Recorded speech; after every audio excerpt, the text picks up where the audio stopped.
When people think of samurai, they imagine honor, loyalty, discipline. Men who lived by a strict moral code, willing to die for principle. But that image is mostly a lie. The real samurai were not romantic heroes. They were a ruling class, built to control society through violence. And for centuries, fear mattered far more than honor. Samurai did not appear as noble warriors. They emerged as private enforcers during Japan's long periods of chaos. In early medieval Japan, power was fragmented. Local warlords needed men who could fight, kill, and intimidate. Those men became samurai. They were not philosophers. They were professionals of violence. During the age of constant civil war, later known as the Sengoku period, honor meant survival. Loyalty shifted constantly. Samurai betrayed masters. Masters abandoned samurai. On changing sides was normal. Backstabbing was common. If honor truly ruled samurai life, the Sengoku period could not have existed. One of the most famous samurai leaders, Oda Nobunaga, openly rejected traditional morality. He burned temples. He massacred monks. He used terror deliberately.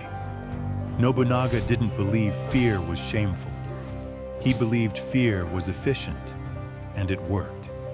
Samurai violence was not limited to battlefields. For long stretches of Japanese history, samurai had the legal right to kill civilians. This practice was called kirizute gomen, the right to strike down anyone who showed disrespect. No trial, no investigation, no punishment. A wrong glance could be fatal. That wasn't honor, that was social control. The idea of Bushidō, the way of the warrior, did not guide most samurai behavior in this era. The Bushidō, as people imagine it today, was not a strict ancient code. It was vague, flexible, convenient. Samurai followed it when it benefited them and ignored it when it didn't. When Japan was unified under the Tokugawa shogunate, something interesting happened. Peace arrived.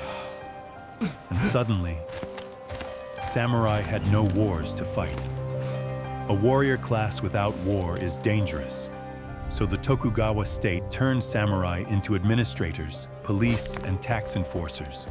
Their swords remained. Their violence became internal. Samurai now enforced order. They collected taxes. They crushed peasant revolts. They punished dissent.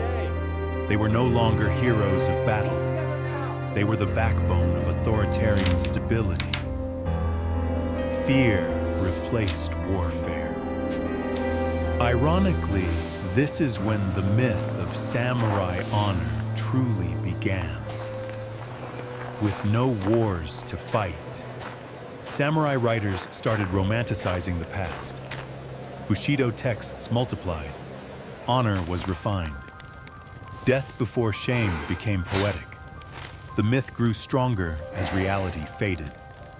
By the time Japan was forced to open to the world in the 19th century, the samurai class was obsolete. Modern weapons made swords meaningless. Modern states didn't need hereditary warriors.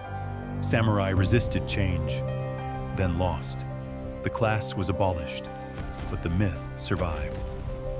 In the 20th century, Japan revived Bushido, not as history, but as propaganda. The military taught soldiers that surrender was dishonor. Death was loyalty.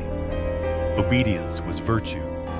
The samurai myth was weaponized, not to protect Japan, but to push it toward disaster. So when people say samurai lived by honor, they're not entirely wrong. Honor existed, but it was selective, instrumental, useful. Fear built the system. Honor justified it. The samurai were not villains. They were not saints. They were a ruling class that understood one truth very well. Control doesn't come from morality. It comes from power. And power is most effective when people are afraid to challenge it.